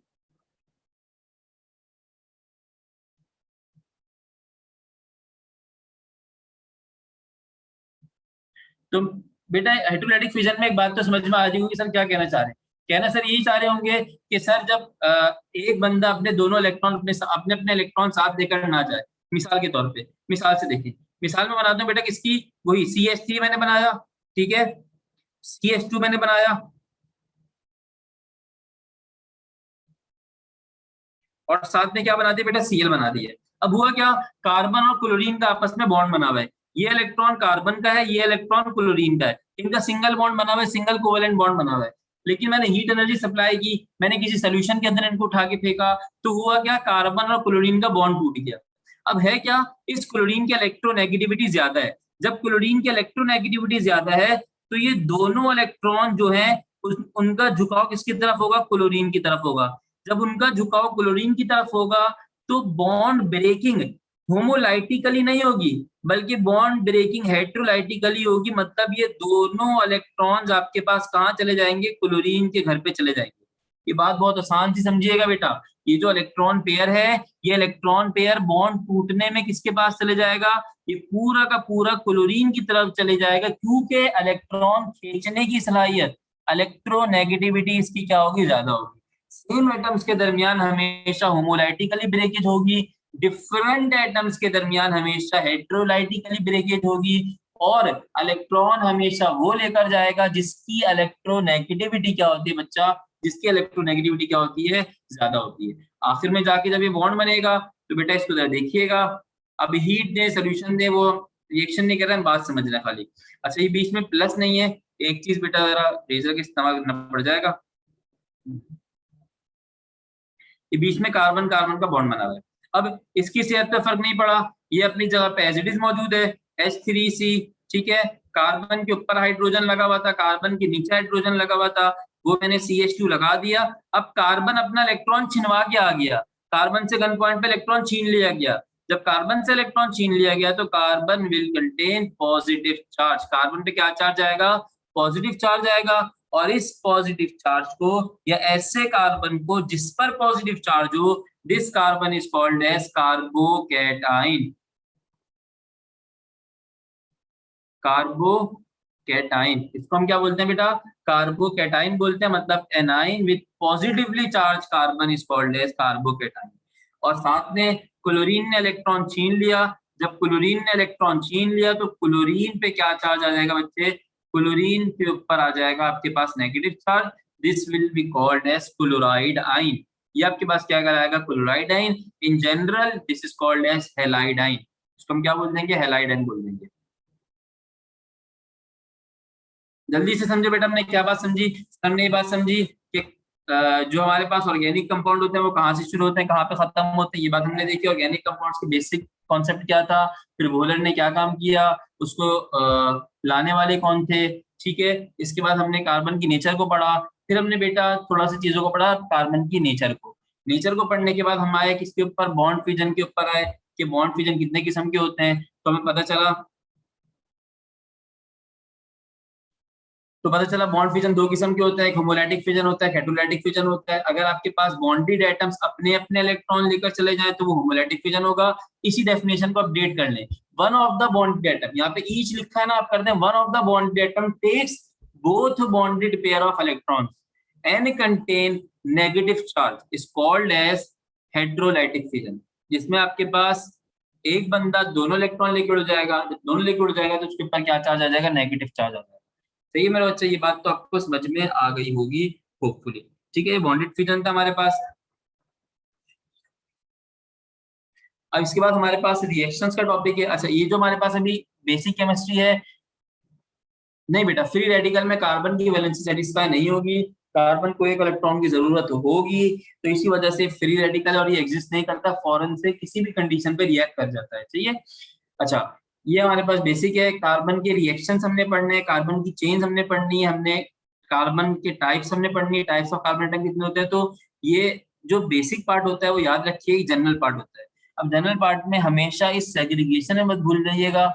ये बेटा मतलब मैं आपको लास्ट एक्सपीरियंसेस शेयर कर रहा हूँ, वो एक्सपीरियंसेस ये है कि सेग्रीगेशन में कभी मत रहिएगा, सर जो ये पढ़ा रहे हैं ये फेडरल बोर्ड का है, सर जो ये पढ़ा रहे हैं पंजाब बोर्ड का है, सर ये जो पढ़ा रहे हैं ये ए लेवल्स का है, सर ये जो पढ़ा रहे हैं सिंध बोर्ड का है, ये हमारे काम का है, ये हमारे काम का नहीं है। जहां पे स्पेसिफिकली बताना होगा कि ये चीज इसके बस की नहीं है, वो ना पढ़े, तो बेटा मैं स्पेसिफिकली कहूंगा। जहां मैं कुछ नहीं कह रहा या कोई टीचर कुछ नहीं कह रहा, तो इसका मतलब ये है कि हर चीज आपने पढ़नी है। जहां मैंने कह दिया कि ई कैट वाले खामोश हो जाए, कानों पे हाथ रख लें, ई कैट में भी स्पेसिफिकली एनडी वाले अपने कानों पे हाथ रख लें, तो इसका मतलब उन्होंने कानों पे हाथ रख लेने हैं। सीख रहे हैं, बहुत अच्छी बात है, लेकिन सवाल नहीं सर अगर पेपर में आ गया तो, सर अगर ये हो गया तो, सर अगर चांद जमीन पे आ गया, सूरज आसमान पे चढ़ गया, तो ऐसे सवाल करके बेटा परेशान खुद मत कीजिएगा, मुझे मत कीजिएगा। जहां मैं कह दूं कि एमडी कैट वाले इस टॉपिक पे, पर्टिकुलर टॉपिक पे कानों पे हाथ रख लें, तो इसका मतलब ये है कि अगर वो स्पेसिफिकली एमडी कैट के लिए अपेयर हो रहा है तो वो कानों पे हाथ रख ले। सही है। दीन ईमान समझ के कानों पे हाथ रख लीजिएगा। जहां मैं कहूँ बेटा फोकस्ड हो जाए, ये बच्चा फोकस हो जाए, वो बच्चा फोकस हो जाए, तो आपने फोकस होना है। सही है। तो अगर हम इसी खूबसूरती से अपने लेक्चर को लेके चलते रहेंगे, तो एक अच्छा माहौल कायम रहेगा, एक अच्छे रिवाज तरीके के साथ आपके लेक्चर चलेंगे, और इंशाल्लाह आप सबको मजा बहुत आएगा। शुरू के टॉपिक्स हैं, कुछ कुछ टॉपिक्स ऐसे होते हैं जो थोड़े ड्राई होते हैं, जैसे बेसिक डेफिनेशन वगैरह होती हैं, कुछ ड्राई होती हैं, तो उसको हजम करना होता है, पढ़ना तो है। कुछ नॉमेनक्लेचर होता है, कुछ रिएक्शंस होते हैं, जहाँ मजा आता है आपको भी कॉपी पेंसिल लेके काम करना पड़ेगा, तो वहाँ मजा आएगा, जहाँ मजा आएगा तो इंशाल्लाह केमिस्ट्री अच्छी लगेगी। सही बेटे।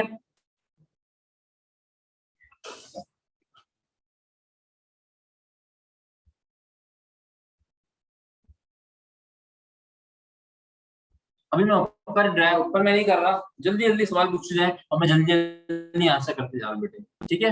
जल्दी जल्दी पूछ जाइएगा।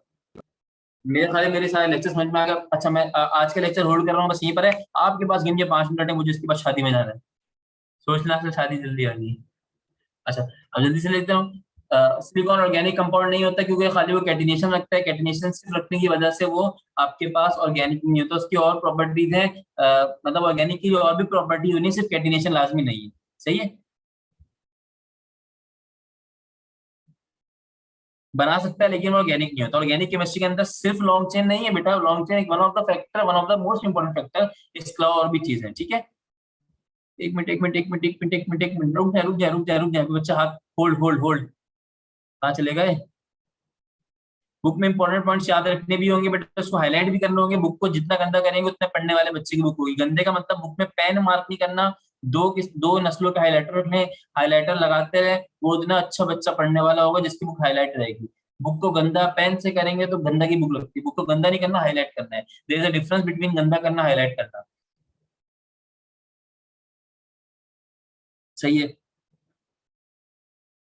सल्फर को भी हम स्टडी नहीं करते। सल्फर भी आपके पास ऑर्गेनिक कंपाउंड मतलब चेन बना सकता है, लेकिन हम उसको भी स्टडी नहीं करते हैं। मतलब मैंने कहा था बेटा, ऑर्गेनिक कंपाउंड कार्बन में शुरू होती है, कार्बन पर खत्म होती है, क्योंकि जितने भी नेचुरल अकरिंग सब्सटेंस होते हैं, पेट्रोल, गैसोलीन वगैरह, वो सब कार्बन कंपोज्ड होते हैं। ठीक है। तो कार्बन की केमिस्ट्री ऑर्गेनिक केमिस्ट्री बोलते हैं।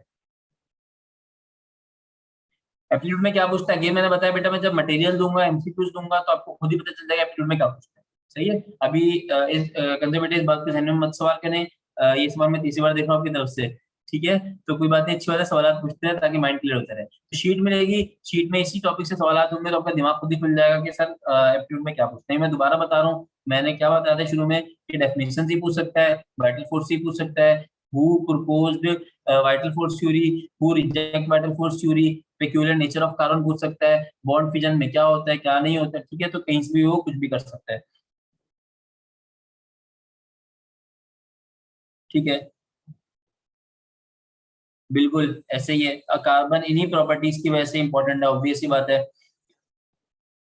Organic chemistry is the study of hydrocarbons, क्योंकि कार्बन अकेला कुछ नहीं कर सकता।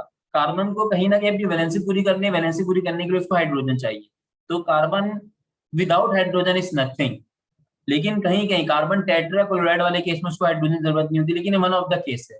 मोस्ट ऑफ द केसेस के अंदर कार्बन रिक्वायर्ड हाइड्रोजन, तो इसीलिए हम सिर्फ कार्बन नहीं बोलते, हम हाइड्रोकार्बन बोलते हैं। सही है बेटे।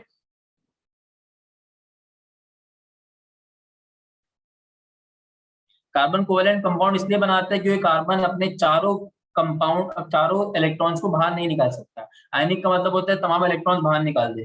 83 मैसेज बेटा खुदा का है, खुदा का खौफ कर ले, अल्लाह अल्लाह को हाजिर नाजिर जान के सवाल पूछे। तो ये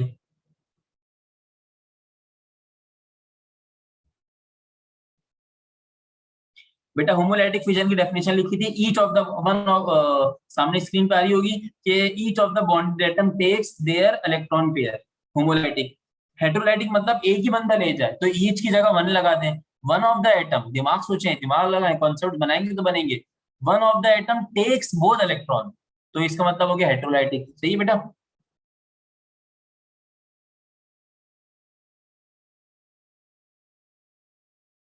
अच्छा बेटा, एक्सेप्शन की बात मैं अगली क्लास में कर लूंगा, एक अच्छा लेक्चर है, मजे का लेक्चर है कि why carbon monoxide, carbon dioxide, carbides, bicarbonates is not organic. ठीक है, इसकी मैं बात अगली क्लास में कर लूंगा।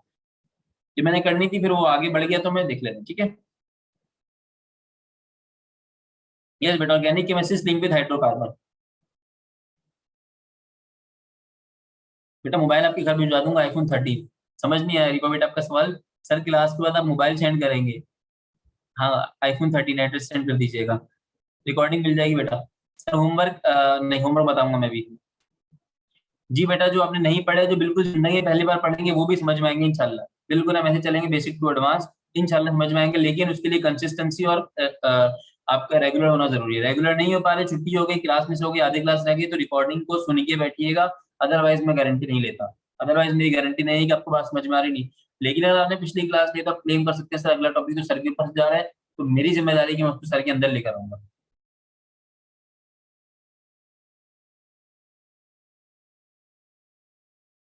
बेटा नोट्स भी दे दूंगा, नोट्स भी दूंगा रीडिंग मटेरियल के लिए। गैलेक्सी 30 असल नाम से आजा अल्लाह के बंदे। अभी कोई सेंड नहीं करूंगा, कर दूंगा। सेंड फाइल कर दूंगा।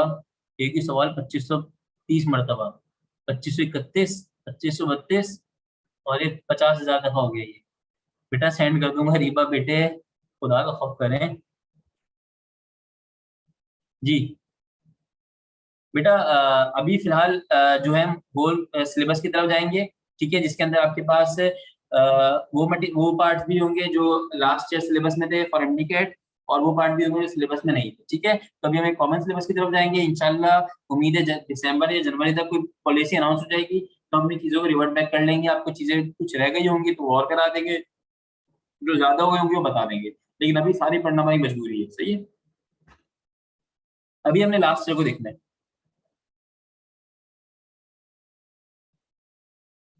अल्लाह अकबर, क्या हो गया बेटे? क्लास के बाद आप कोई फाइल सेंड करेंगे, मतलब में 50,300 मतलब आ गया ये सवाल। What is branch chain? Types of chain में आ जाएगा। Radicals does not contain any positive और negative charge. Positive charge negative charge में तो रेडिकल की टाइप है आयन, वो आयन के अंदर आ जाएगा। फ्री रेडिकल मतलब बेटा, फ्री रेडिकल से मुराद ये है कि कार्बन के पास कार्बन फ्री मौजूद है। फ्री मौजूद मतलब अनस्टेबल कार्बन कह लें। अनस्टेबल कार्बन जो फ्री मौजूद है, एग्जिस्ट कर रहा है, जो किसी से भी रिएक्शन कर सकेगा, वो फ्री कार्बन या फ्री कार्बन फ्री रेडिकल कहलाएगा। अनस्टेबल एटम जिसके ऊपर कोई पॉजिटिव नेगेटिव चार्ज ना हो, वो फ्री रेडिकल कहलाता है। सही है। मतलब हाइड्रोजन के पास एक इलेक्ट्रॉन है। जब हाइड्रोजन के पास एक इलेक्ट्रॉन है, जब मैंने उसको किसी किसी से अटैच था, बॉन्ड बना हुआ था, लेकिन मैंने होमोलैटिकली बॉन्ड ब्रेक कर दिया। मतलब हाइड्रोजन हाइड्रोजन का बॉन्ड बना हुआ था, मैंने होमोलैटिकली ब्रेक कर दिया। अब वो दोनों हाइड्रोजन अनस्टेबल फॉर्म में आ जाएंगे, बिल्कुल अनस्टेबल हो जाएंगे। हाइड्रोजन एटम बना लेंगे, हाइड्रोजन बेसिकली मॉलिक्यूल होता है, तो वो हाइड्रोजन एटम बना लेंगे, तो वो बेटा रेडिकल कहलाएगा। अल्लाह अकबर, इस बच्ची की तो अलग सी पिटाई करूंगा मैं।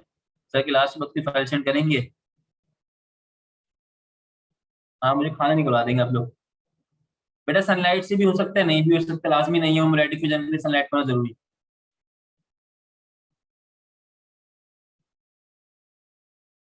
नहीं बेटा, होमोलैटिक फ्यूजन हमेशा सनलाइट से होगी। सनलाइट से होती जरूर है, लेकिन हमेशा वाली कहानी नहीं है इसमें।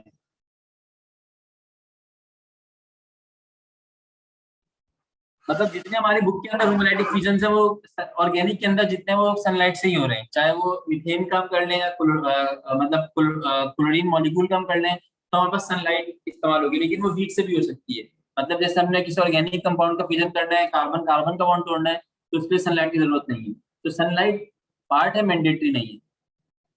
इंटर एमसीक्यूज में तो चांदी हो जाएगी इंशाल्लाह आपकी।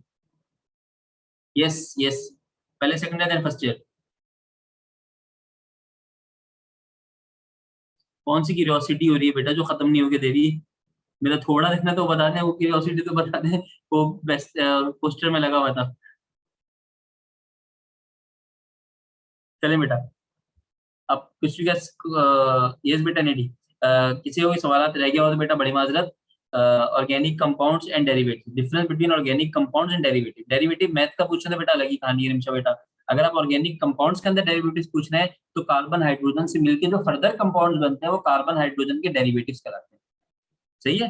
कार्बन हाइड्रोजन सिंपल खड़े हो अपने अपने घर में तो कार्बन हाइड्रोजन सिंपल कहते हैं, लेकिन उससे मिलके कोई तीसरा कंपाउंड बन रहा है कार्बन हाइड्रोजन का, जिसमें कोई नया चीज भी आ रही है, ऑक्सीजन भी, तो वो हाइड्रोकार्बन के डेरिवेटिव्स कहलाते हैं। आपने बहुत सारे ख्याल रखे बेटे।